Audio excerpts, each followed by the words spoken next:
What's up YouTube? It's 7 and just headed to a coffee shop, one of my favorites here in Hayes Valley. A couple mentoring meetings, hanging out with a few of my mentees, chat about life, get caught up, see how they're doing with their work, and see if I can provide some encouragement for them. So that'll be a good use of 2 hours, I think, and then get back and work on some of my own stuff.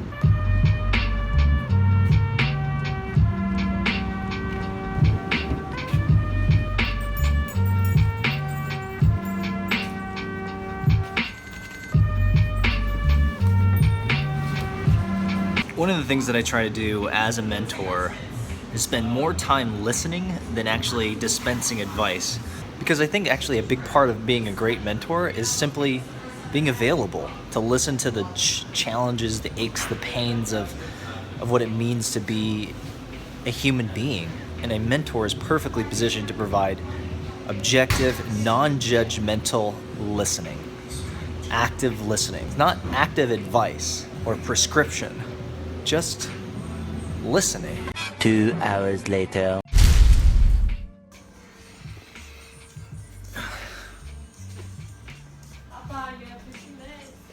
I know.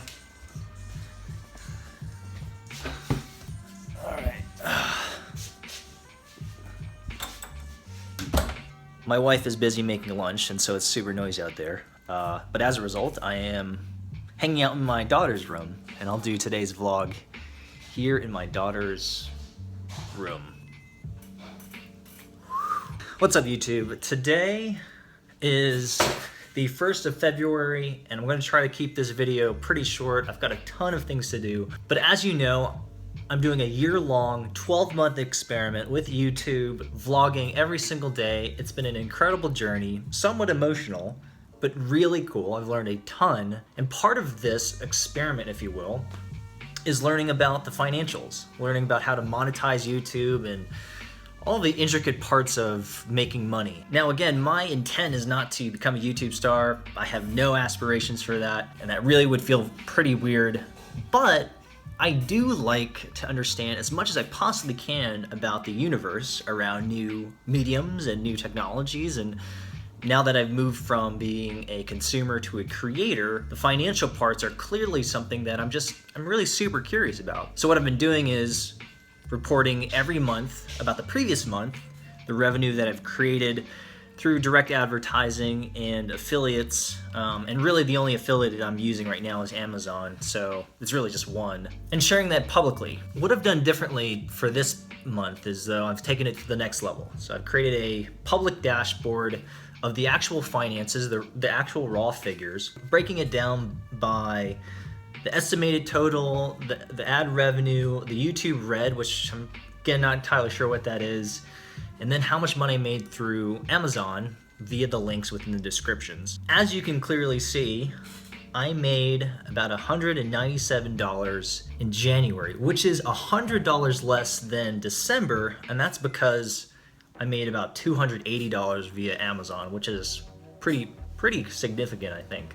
The total gross, if you will, or maybe net, I guess it would be net. The total net take home for the last 2 months is almost $500. So I think that's pretty significant as well. Clearly I'm not gonna do this full time anytime soon, and again, that's not the goal anyway. But I think the most significant statistic is the fact that I have quite literally doubled my direct YouTube monetization from $17 to about $34. Now the reason I say about is because I don't have the statistics for yesterday, January 31st.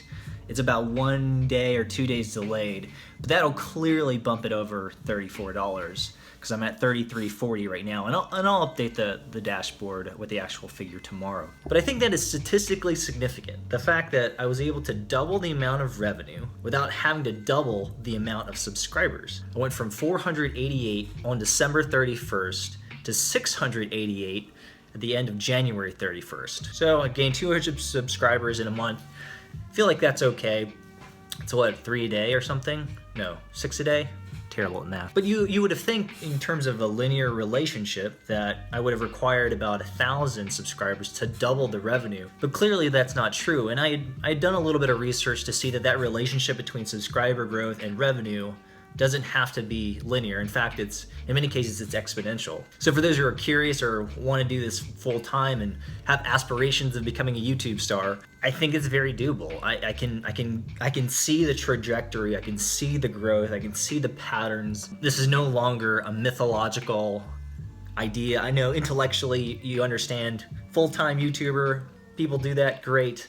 But then actually becoming a creator and seeing it myself, totally understandable how some people do this full time. And that's kind of cool. A couple final things, of course, is make sure you check out the new revenue dashboard. I've already mentioned that, but I'm gonna keep that up to date every month. And after the 12-month experiment, we'll have a grand total, and I'll continue to add statistics as I feel, as they come up and stuff like that. A couple interesting points currently, which I think I'll continue to share, is predicting subscriber milestones is pretty easy. It's just reverse engineering growth and taking basic statistics.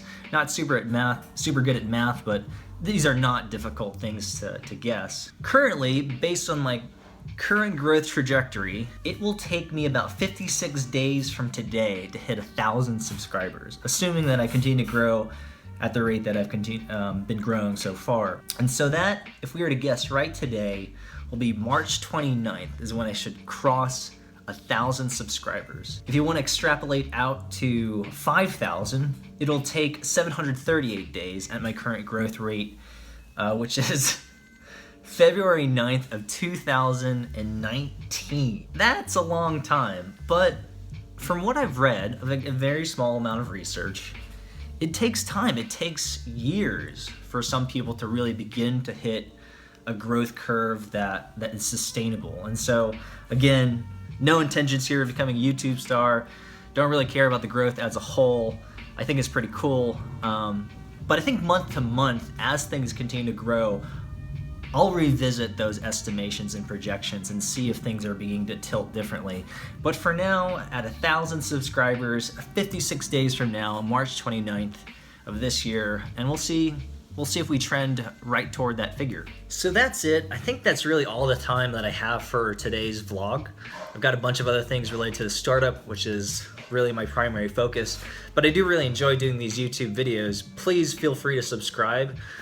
Share this with others. I hope this is useful content for you, especially if you're curious about YouTube and maybe doing that more regularly for your own projects or your own personal growth and development. I don't know. Appreciate you subscribing, appreciate you checking it out. Yeah, I hope we can all kind of learn together about what it means to be a YouTuber, etc., etc., etc. At some point, I guess I will call myself a YouTuber, but I'm not sure if I have earned that title quite yet. So hope you guys have a great rest of the day. For those who are following on Tools of Titans, make sure you read that chapter. That was actually really good. That was a good chapter. And I will see you guys tomorrow.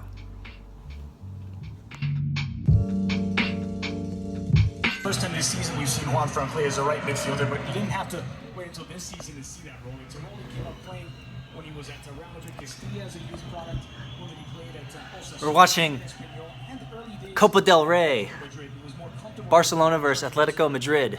Right back into that finish from Luis Suarez. He did so well with the four defenders.